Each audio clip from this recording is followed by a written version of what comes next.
가정주부들이 국이나 탕을 끓이면 먼저 그 맛이 어떠한가를 시식을 합니다.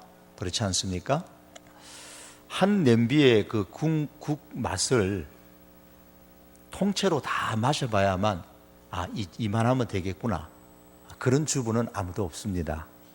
그저 한 숟가락만 살짝 떠서 입에 딱 먹어봐도 이만하면 되겠구나, 좀 더 뭔가 더 넣어야 되겠구나 알 수가 있습니다. 신앙도 그런 것 같아요. 성경의 66권에 기록된 내용들을 모두 다 믿고 있는지에 대해서 하나같이 다 알아볼 필요는 없습니다.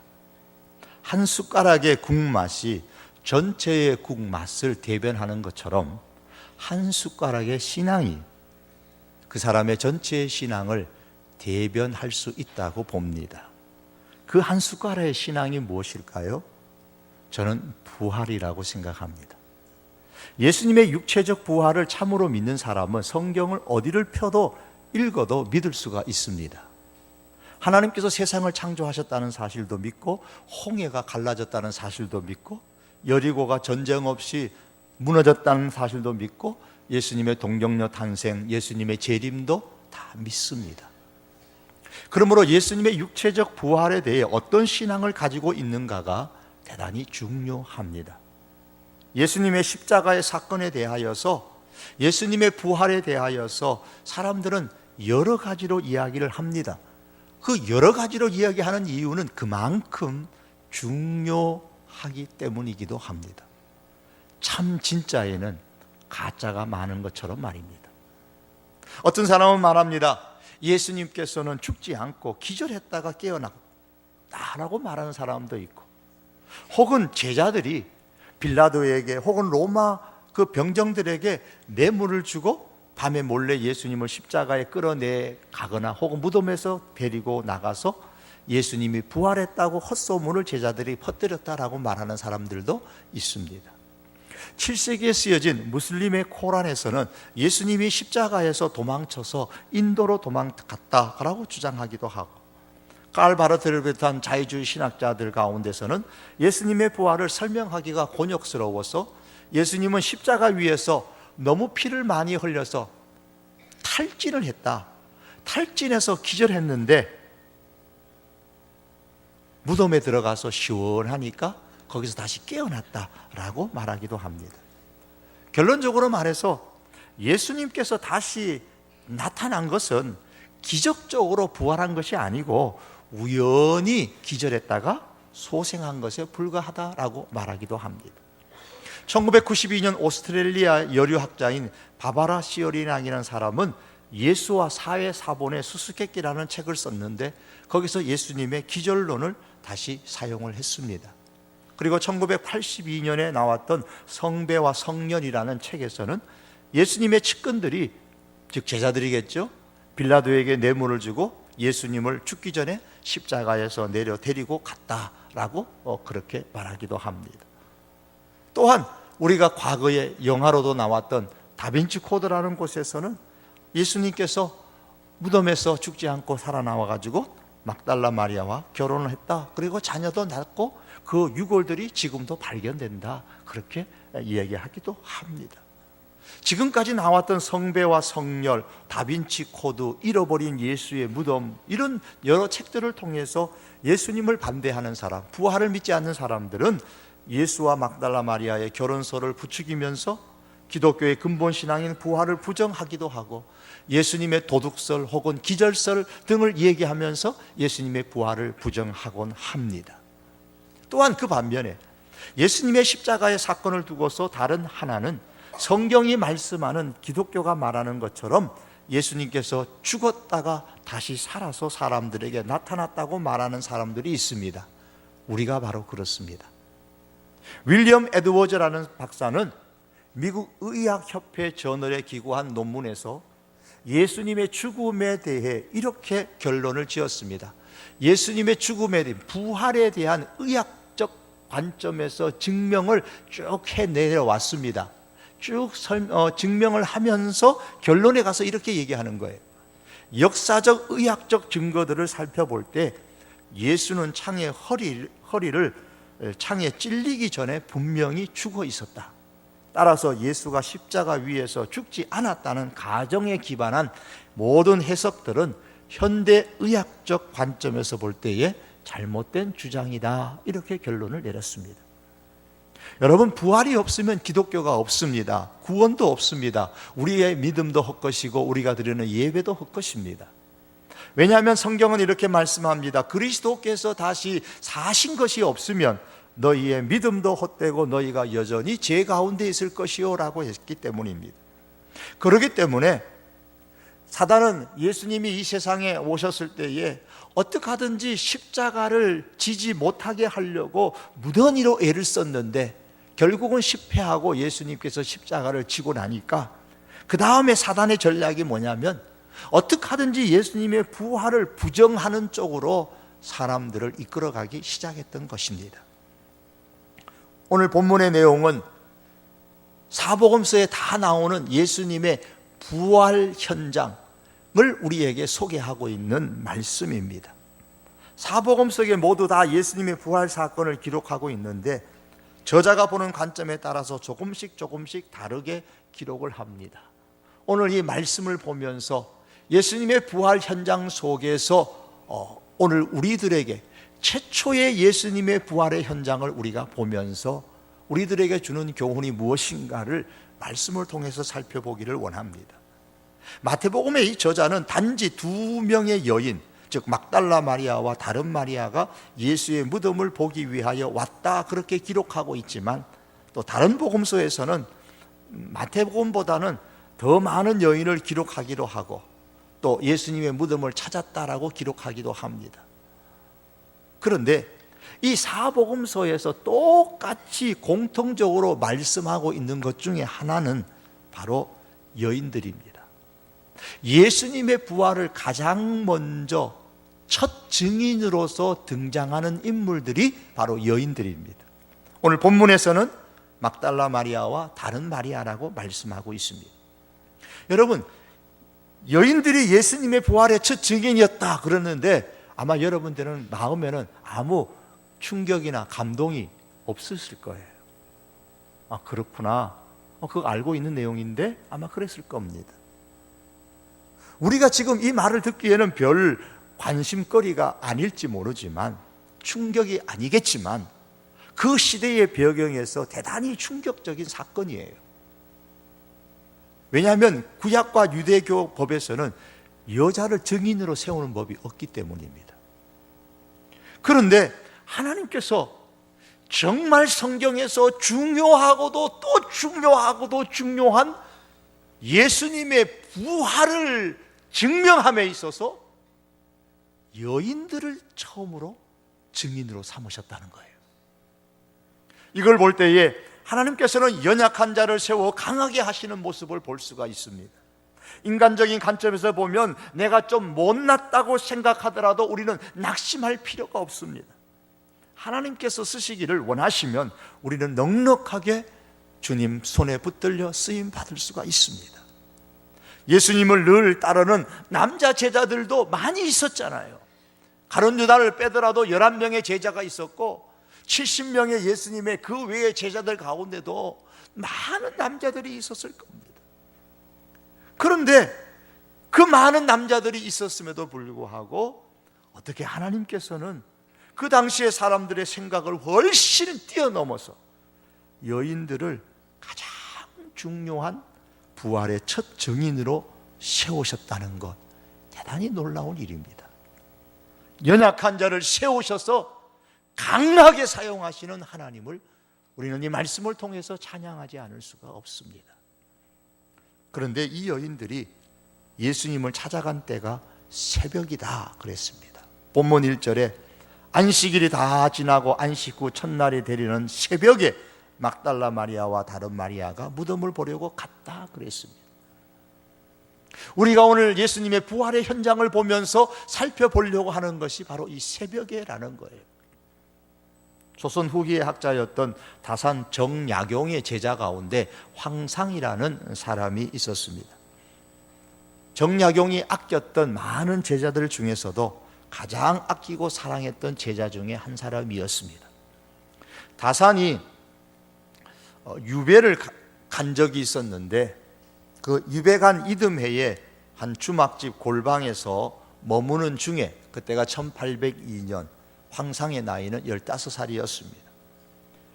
황상은 다산이 글을 가르치는 그 글방의 뒷자리에 앉아서 엉거주춤 그냥 글을 도둑 삼아 배우고 있었습니다. 그렇게 일주일 동안 가서 글을 배웠는데 이 정약용이 이 수준 많은 소년의 총명함을 알아보았습니다. 그래서 다산이 황상에게 본격적으로 글을 공부하라고 권면을 했어요. 그랬더니 황상이 머뭇거리고 부끄러워하면서 사양을 하고 이렇게 말합니다. 선생님, 제게는 3가지 병통이 있습니다. 첫째는 너무 둔하고요. 제가 둘째로는 앞뒤가 꽉 막혔고요. 셋째로는 제가 너무 답답한 사람입니다. 그러자 다산이 정약용이 이렇게 말했습니다. 배운 사람에게 큰 병통이 3가지가 있다. 그런데 너에게는 그 병통이 하나도 없구나. 그 병통이 뭐냐면 첫째는 외우는데 민첩한 사람은 소홀한 것이 문제고 글 짓는 것이 날려면은 글이 들떠서 날리는 게 병통이고 깨달음이 재빠르면 거친 것이 패단이다. 대저 둔한데도 계속 천착하는 사람은 구멍이 넓게 되고 막혔다가 뚫리면 그 흐름이 성대해진단다. 그리고 답답한데도 꾸준히 연마하는 사람은 그 빛이 반짝반짝 빛난단다. 꾸준한 노력은 어떻게 해야 하느냐? 부지런히 해야 한다. 뚫는 것은 어떻게 하나? 부지런히 해야 한다. 연마하는 것은 어떻게 할까? 부지런히 해야 한다. 결국 부지런함이 있으면 둔한 것도 앞뒤가 꽉 막힌 것도 답답한 것도 큰 문제가 되지 않는다 말입니다. 너가 스스로 말하고 있는 그 병통, 약점들 학문을 함에 있어서 아무런 장애가 되지 않는다. 학문함에 있어서 부지런하기만 하면 잘할 수 있다. 그렇게 권면했던 내용입니다. 학문뿐만이 아닙니다. 우리가 인생을 살아가는 데 있어서도 부지런해야 합니다. 더욱이 우리 신앙생활 함에 있어서 부지런해야 합니다. 성경은 말씀하죠. 부지런하여 열심을 품고 주를 섬기라고 했습니다. 하나님께서 이 여인들에게 어떻게 예수님의 부활을 목격하는 그 중요한 부활의 첫 증인으로 이 여인들을 세우셨을까요? 주님에 대한 부지런함이 그들에게 있었기 때문입니다. 왜 예수님의 제자들 중에 수제자라고 하는 베드로는 예수님께 그 새벽에 올라와 보지 못했을까요? 이 여인들의 부지런함이 새벽을 깨웠고 예수님의 무덤으로 향하게 했던 것이고 그 결과 그들은 예수님의 부활의 첫 증인이 되었습니다. 여러분, 예수님을 믿어도 마음을 확고히 하고 부지런히 믿어야 됩니다. 둔해도 좋습니다. 좀 앞뒤가 꽉 막히고 오늘 들었는데 내일 잊어버려도 좋습니다. 답답해도 좋습니다. 못 배워도 좋습니다. 하나님은 확고한 마음을 가지고 부지런한 사람에게 은혜 주시고 부지런한 사람을 사용하시고 오늘 부지런한 사람을 부활의 첫 증인으로 세우셨음을 기억할 수 있기를 바랍니다. 물론 예수님의 무덤을 찾았던 이 여인들이 예수님의 부활을 믿고 부지런했던 것 아니에요. 단지 예수님의 시신에 향품을 바르겠다는 일념, 로마의 군사들이 무덤 앞에 지키고 있었기 때문에 과연 간다고 해도 예수님의 무덤을 볼 수 있을런지 없을런지 확신도 못했을 것이고 또 무덤을 막고 있는 그 돌을 어떻게 우리 여인의 힘으로 옮길 수 있을 것인지에 대한 부담도 만만치 않았을 겁니다. 그런 부담감이 있음에도 불구하고 부지런함에 밀려서 부지런함에 끌려서 그들은 무덤을 향해 갔습니다.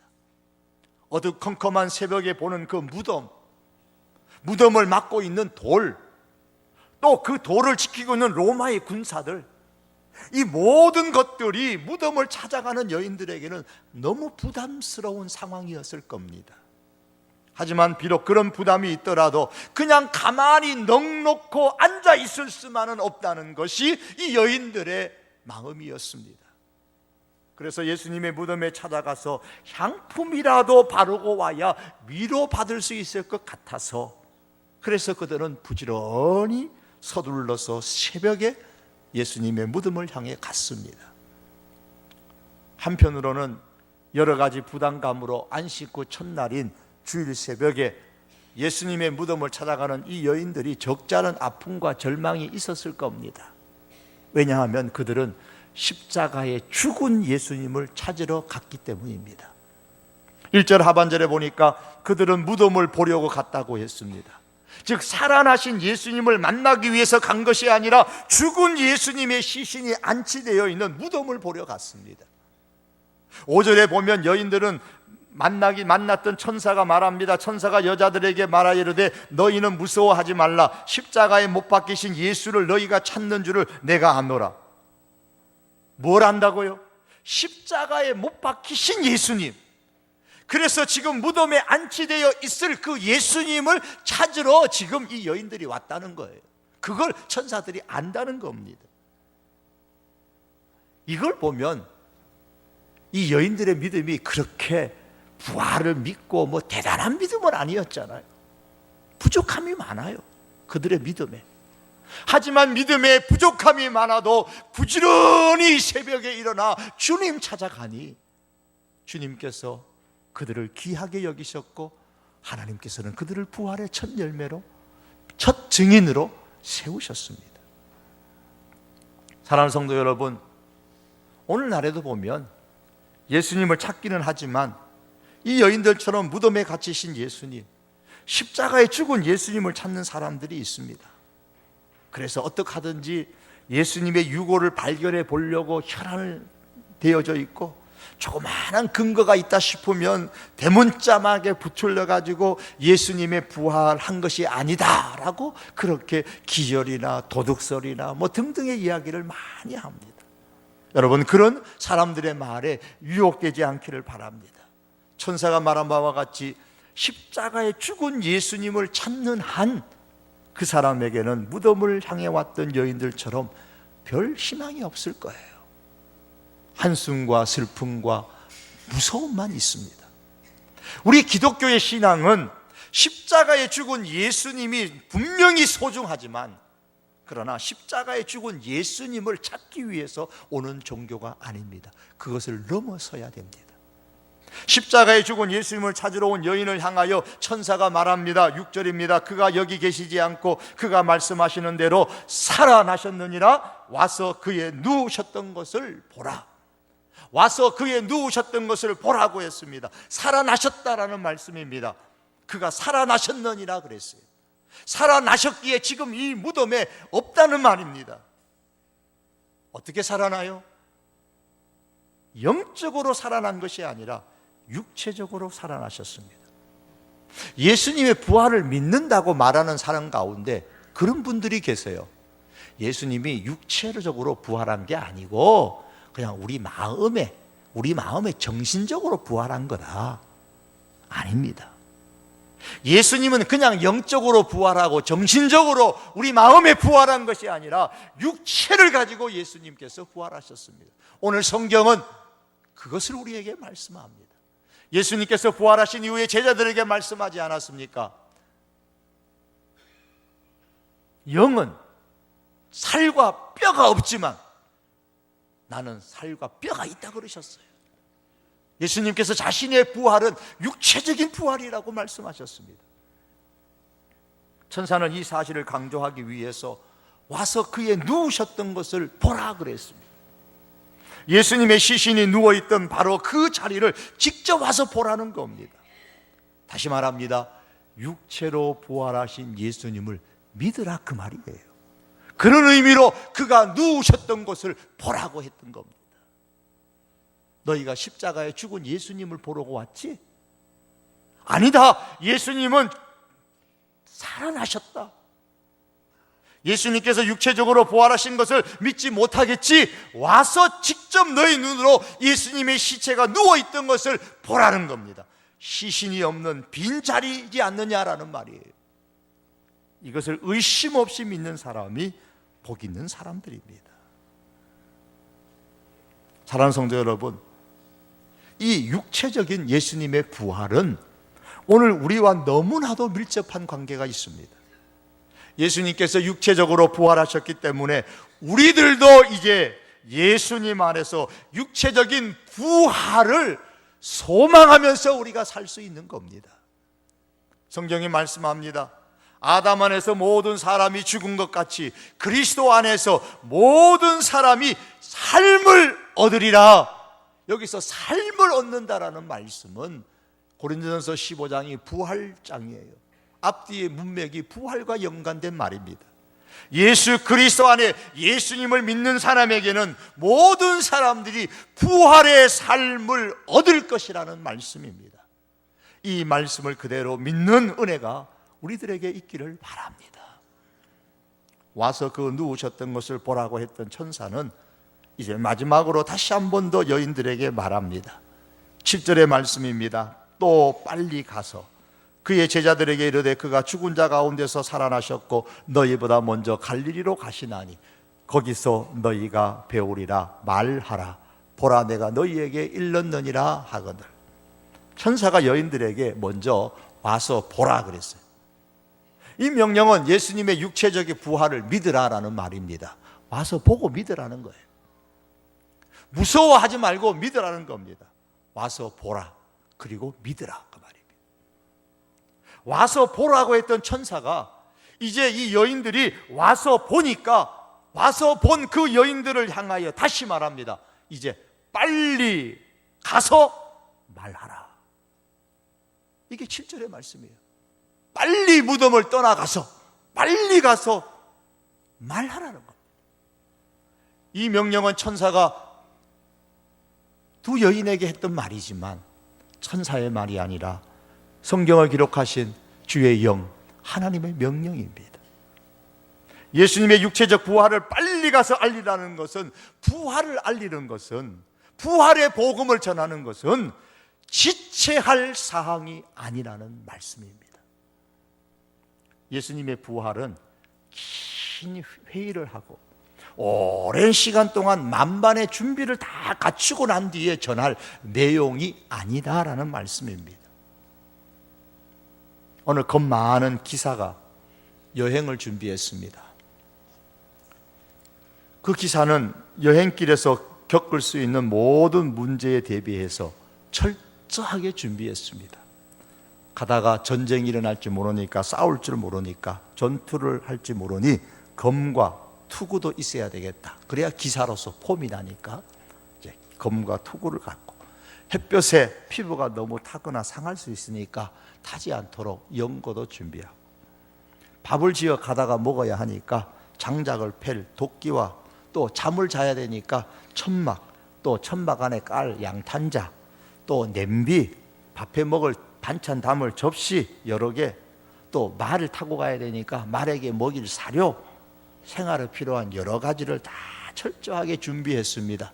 준비할 때는 몰랐는데 다 준비하고 보니까 엄청 무거워요. 그래도 기사가 그 준비한 것을 가지고 길을 나섰습니다.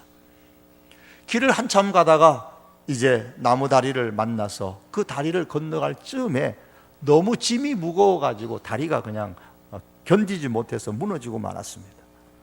그 기사가 강에 빠져서 허우적 죽어가면서 이렇게 후회를 했습니다. 물에 빠져 죽을 것에 대비해서 구명보트를 챙기지 못했구나. 여러분, 우리가요 어디까지 준비해야 길을 떠날 수 있을까요? 우리가 얼마만큼 준비해야 자신 있게 길을 떠날 수 있을까요? 우리가 어디까지 준비해야 예수님의 이 부활 복음을 전할 수 있을까요? 우리가 얼마만큼 준비를 해야만 자신 있게 예수님의 부활 복음을 전할 수 있을까요? 5년을 준비하면 되겠습니까? 아니면은 이것저것 다 훈련을 받아서 10년 동안 예수님을 믿으면 부활 복음을 전할 수 있는 준비가 완전히 될 수 있을까요? 우리가 얼마만큼 준비해야만 자신 있게 예수님의 부활 복음을 전할 수가 있을까요? 부활 복음을 전하기 위해서 얼마만큼의 준비 시간이 필요할까요? 하나님께서는 여인들이 예수님의 빈자리를 본 바로 그 순간에 이제 너희는 가서 나의 부활을 증거할 준비를 하라고 말씀하지 아니하시고 빨리 가서 말하라 그랬습니다. 명령을 받은 여인들이 어떻게 했습니까? 잠깐만 기다려주세요. 너무 다그치지 마세요. 이미 예수님은 부활하셨고 아직 시간은 많잖아요. 조금 더 늦게 간다고 해서 달라질 것은 없잖아요. 어떻게 말할지 우리 둘이 깊이 한번 생각해보고 잘 정리하고 준비한 후에 그때 가서 말할게요. 충분히 이렇게 생각할 수도 있었을 겁니다. 그런데 8절에 보니까 그 여인들이 무서움이 아직 가시지도 않았어요. 그 무서워요. 아직까지 그 환경 자체가 무섭지만 또 예수님 부활하셨다는 그 말을 듣는 게 무서워요. 하지만 한편으로는 기뻐요. 그래서 그 여자들이 무서움과 큰 기쁨으로, 한편에는 무서움 그대로 있고 한편으로는 예수님 부활하셨다는 그 기쁨이 있고, 그 무서움과 기쁨을 그대로 아는 채 빨리 무덤을 떠나 제자들에게 알리려고 다름질하였다 그랬습니다. 여인들이 빨리 떠났습니다. 그리고 빨리 달려갔습니다. 여인들은 빈 무덤 보고 예수님의 육체적 부활 소식을 들었을 뿐만 아니라 가다가 예수님 만나서 경배했습니다. 그리고 빨리 가서 말했습니다. 우리가 십자가에 죽은 예수님을 만나러 갔다가 거기서 다시 살아나신 예수님을 만났다라고 전했습니다. 그런데 우리가 많이 준비하지 않고 전도했다가 부활복음 전했다가 실패하면 어떻게 해요? 오랜 경험을 한 선교사님에게 초보 선교사님이 질문을 했습니다. 선교사님은 어떻게 이렇게 난감한 상황에서 항상 탁월한 결정을 내릴 수 있게 되었습니까? 제게도 좀 가르쳐 주십시오. 그랬더니 오랜 경험이 많은 선교사님이 말합니다. 수많은 잘못된 결정을 내렸었기 때문이죠. 그랬어요. 탁월한 결정을 지금 내릴 수 있는 비결은 수많은 결정을 내려본 경험이 과거에 있었기 때문이라는 말입니다. 비록 잘못된 결정을 내린 경험이라도 말이에요. 인생의 가장 큰 실수가 뭐냐? 인생의 가장 큰 실수는 실수하지 않는 것이다 라는 말이 있습니다. 무슨 말입니까? 실패하지 않으려고 아무것도 하지 않는 것은 가장 어리석게 인생을 사는 길이라는 말입니다. 사랑하는 성도 여러분, 예수님의 부활을 믿는다면 예수님의 복음을 전하기에 충분합니다. 물론 충분하다고 해서 절대로 복음 전한다는데 실수하지 않는다라는 말은 아닙니다. 실수는 할 수 있을 겁니다. 그렇지만 주님의 부활을 전하는데, 복음을 전하는 데는 부활 신앙만 있으면 충분합니다. 복음을 전하기 위해서 난 아직 부족해, 나 아직도 저 준비하고 난 다음에 전할 거야, 그렇게 생각하시는 분이 계십니까? 아닙니다. 기회라는 것은 늘 100% 완벽하게 내게 오는 게 아니에요. 기회가 100% 내게 완벽하게 온다면 그 기회를 못 잡을 사람이 누가 있겠습니까? 완벽하게 왔는데 말이에요. 기회라는 것이 늘 100% 완벽하게 오지 않아요. 그렇기 때문에 믿음으로 도전할 수 있는 용기가 필요한 겁니다.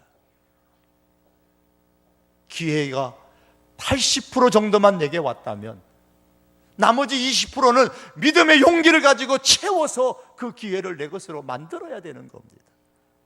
예수님의 부활을 목격한 여인들에게 하나님은 빨리 가라고 말씀했습니다. 부활을 믿었으면 부활의 복음을 전하기에 충분하다라는 말입니다. 그러므로 예수님의 육체적 부활을 확실히 믿는 사람에게는 더 이상 망설일 이유가 없습니다. 나는 좀 더 준비해야 된다고 말할 이유도 없고요. 나는 더 준비한 다음에 가겠다고 말하지도 말아야 합니다.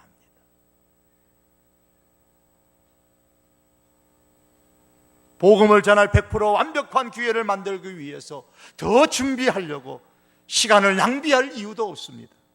미적거리고 망설일수록 내가 전하는 이 복음을 받아야 할 사람은 어쩌면 내 앞에서 사라질 수도 있습니다. 예수님의 부활을 믿는 그 순간이 바로 복음을 전할 충분한 때인 줄 알고, 너가 예수님의 부활을 믿느냐? 그렇다면 이제 등을 돌리고 뒤돌아가서 빨리 가서 부활의 복음을 전하라. 이 말씀을 이 부활의 주일에 다시 한번 우리의 마음에 새길 수 있기를 원합니다. 말씀을 맺겠습니다. 예수님은 안식 후 첫날, 즉 주일 새벽에 육신을 가지고 부활하셨습니다. 그러면 우리는 주일에 이 예배를 드릴 때마다 이제 부활의 주님을 믿을 뿐만 아니라 나도 주님 안에서 부활한다, 육체적으로 부활한다라는 이 부활 신앙을 가지고 부지런히 우리 주님을 예배하는 하나님의 사람들이 될 수 있기를 바랍니다. 그리고 망설이지 아니하고 이 부활의 복음을 전하리라는 이 다짐을 하면서 매번 우리의 삶의 현장으로 나갈 수 있는 우리들이 될 수 있기를 주님의 이름으로 축복합니다. 기도하시겠습니다. 하나님 아버지, 감사합니다. 우리를 위하여 부활하시니, 육체적으로 부활하시니 감사합니다. 예수 그리스도의 육체적 부활을 주시니 감사합니다. 주여, 우리가 이 주일마다 하나님을 예배할 때에 우리 또한 육체의 부활을 할 것을 확실하게 믿으며 부지런히 주님을 섬기며 신앙생활할 수 있게 하여 주시옵소서. 이 부활 신앙 하나만 있어도 부활의 복음을 전하기에 충분한 것을 확신하게 하시고, 빨리 내가 복음을 증거할 VIP가 사라지기 전에 이 복음 전하여 나도 부활 소망 갖고 나의 VIP도 부활 소망 갖고 살 수 있도록 은혜 베풀어 주시옵소서. 예수님의 이름으로 기도하옵나이다. 아멘.